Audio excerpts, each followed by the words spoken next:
네, 이제 저희는 짧은 휴식을 마무리하고 이어가 보도록 하겠습니다. 오늘 포럼 진행하다 보니까 어느덧 이제 마지막 순서 소개드릴 시간이 됐는데요. 마지막 세션 끝까지 열정적으로 함께 해주시고요. 또 유종의 미 함께 걷어가 보시기 바랍니다.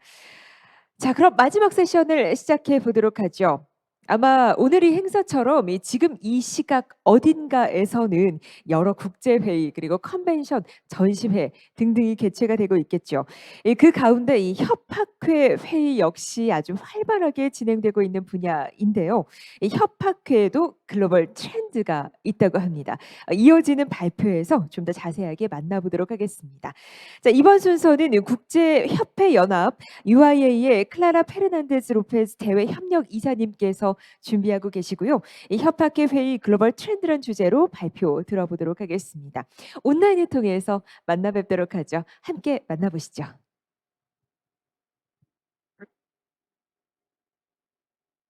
Dear colleagues, I'm Clara Fernandez Lopez from the Union of International Associations based in Brussels. I'm the External Relations Manager of the Union of International Associations. Since many years, the Union of International Associations conducts a survey amongst approximately 28,000 international associations. The survey on international meeting issues is a periodic large-scale survey covering multiple aspects of meetings held by international organizations and associations. The survey is designed to help all involved in the process of organizing international meetings to get a sense of changes over the years and of the challenges of the current environment. The Union of International Associations used to conduct this survey every 3 to 5 years.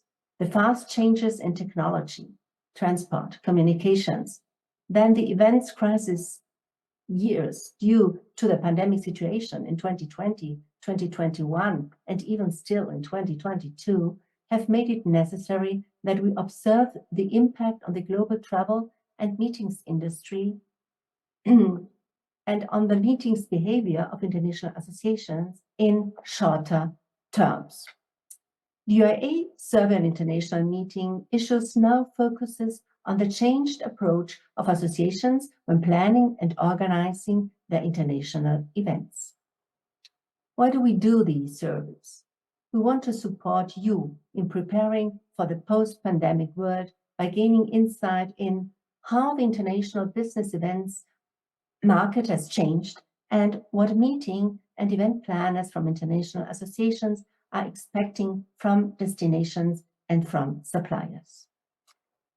And what the disruptions in the supply chain mean to planning future meetings.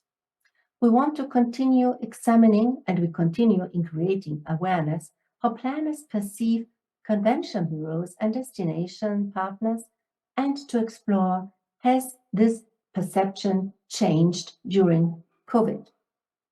A big question is, do convention bureaus have a role in virtual meetings or in the virtual component of hybrid meetings?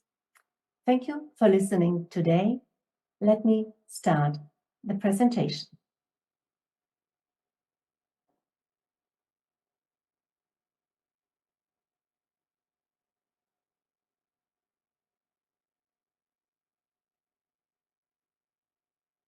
The trends which I will present today are shown in the survey report launched in November 2022. A total of approximately 1,000 international associations responded to 15 multiple choice questions plus 3 free text questions. As well, the associations had an opportunity to share additional comments. We will now investigate the key questions and responses, and I will give you an insight into the most interesting free text comments. To show the trends, I will compare the 2022 survey results with the 2021 survey report. The UIA does not give you advice about how to react, but we deliver the facts and the perception of international associations worldwide. The Union of International Associations has over 115 years of knowledge and experience in documenting and promoting international associations.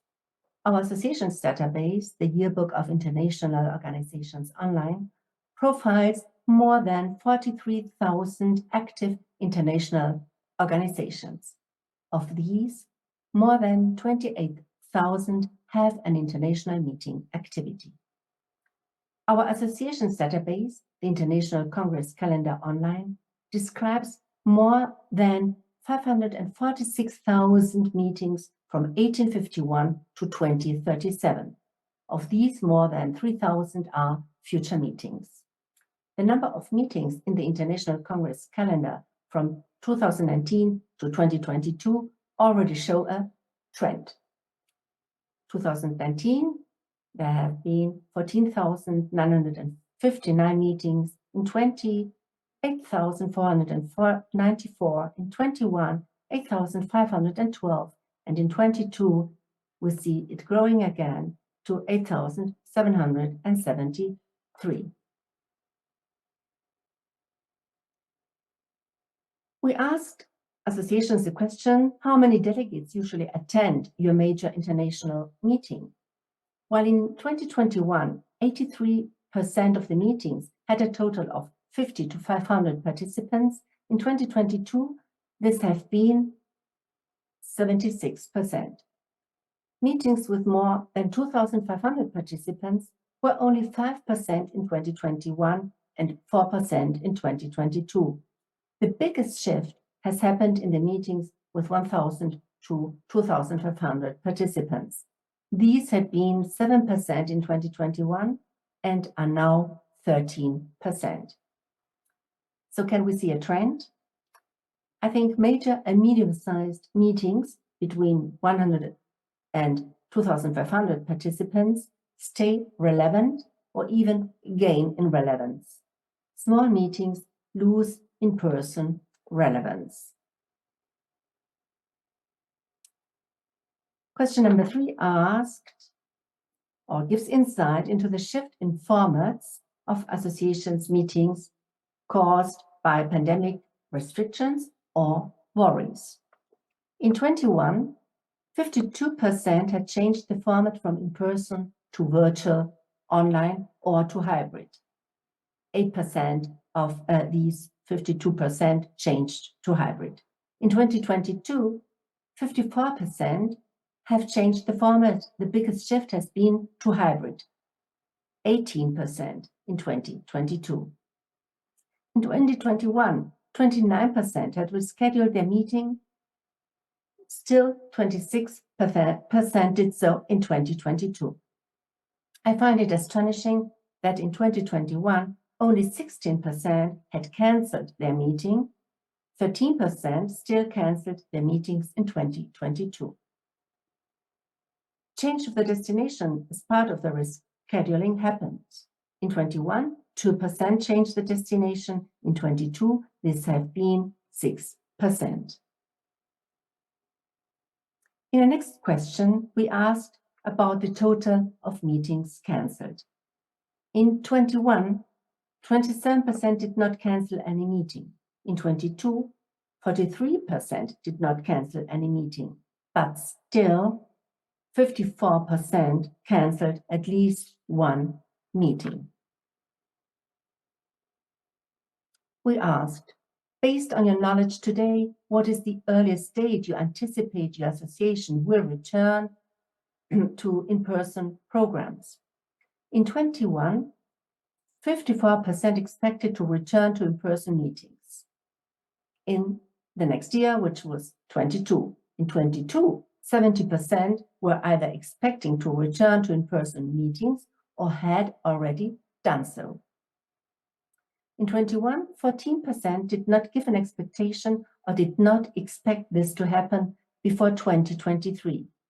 In 2022, only 2% do not expect this to happen before 2024. I see as a trend a positive expectation towards returning to in-person meetings.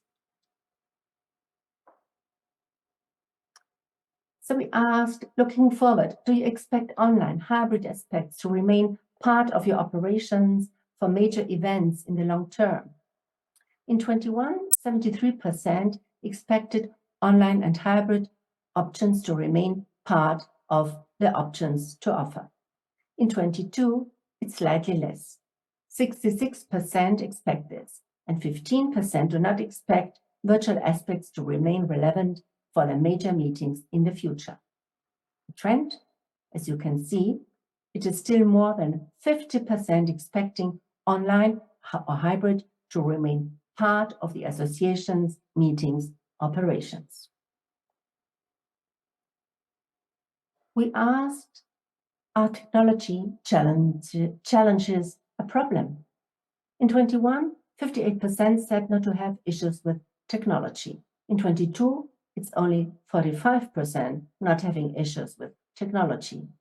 We added a question asking if associations had difficulties in finding the right platform service. 23% confirmed.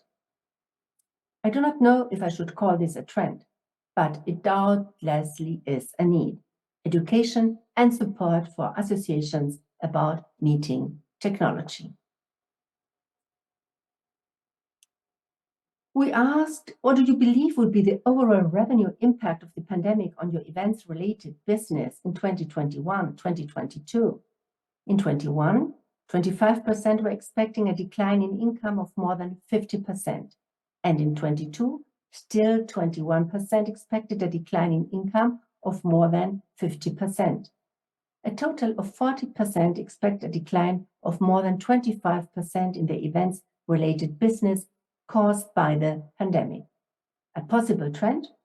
Associations need to look for alternative sources of income, and events may lose relevance.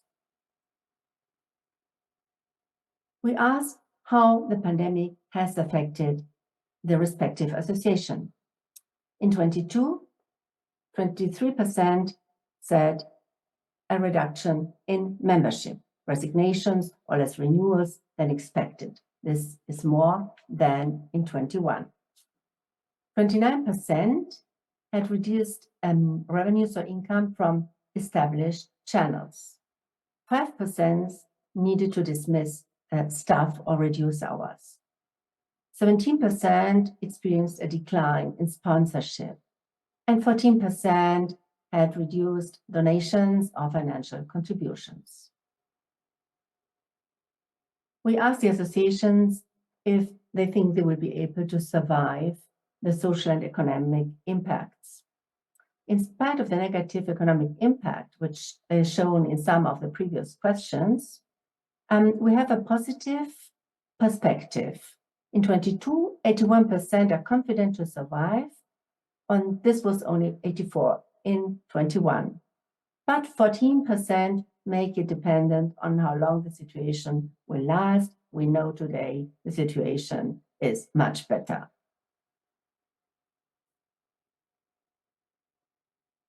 We move to a question which we have been asking since our first surveys.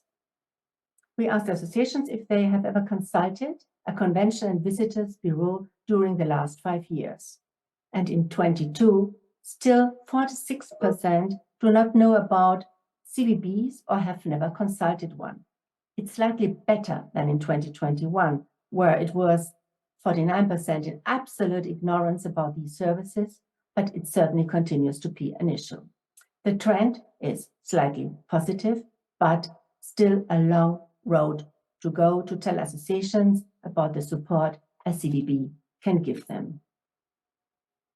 Next question, and the responses show the areas of support by CVBs expected by associations. Unchanged from previous years, still the on-site needs rank highest.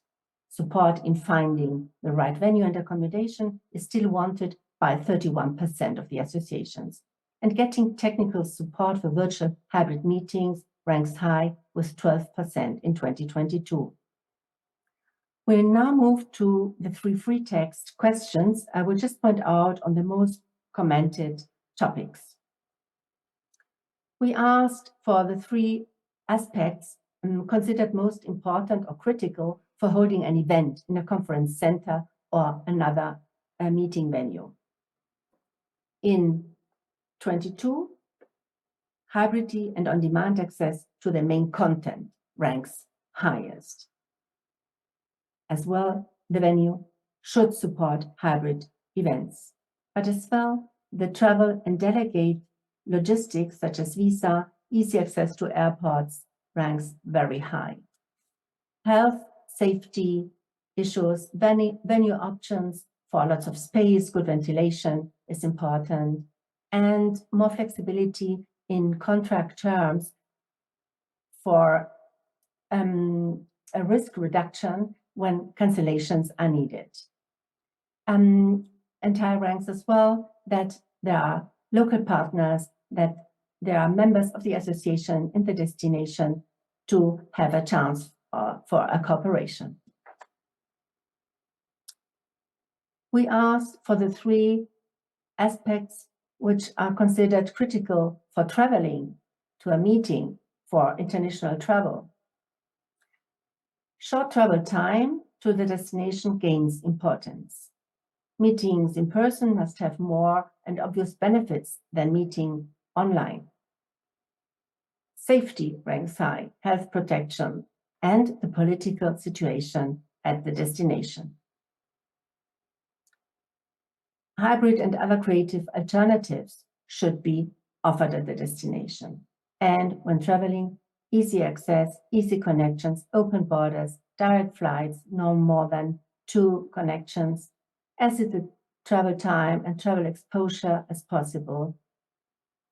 Clean trains and other non-airplane options. And again, the ability to cancel travel and hotels without penalties.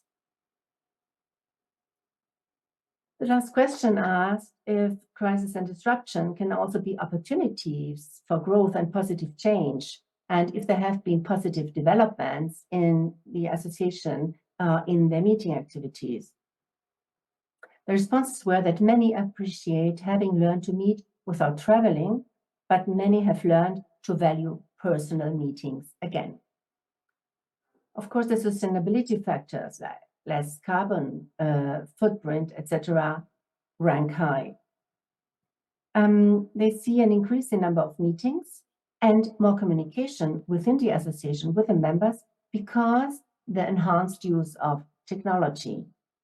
Many appreciate the democratic aspect of hybrid or virtual meetings, permitting members around the world to participate in important gatherings.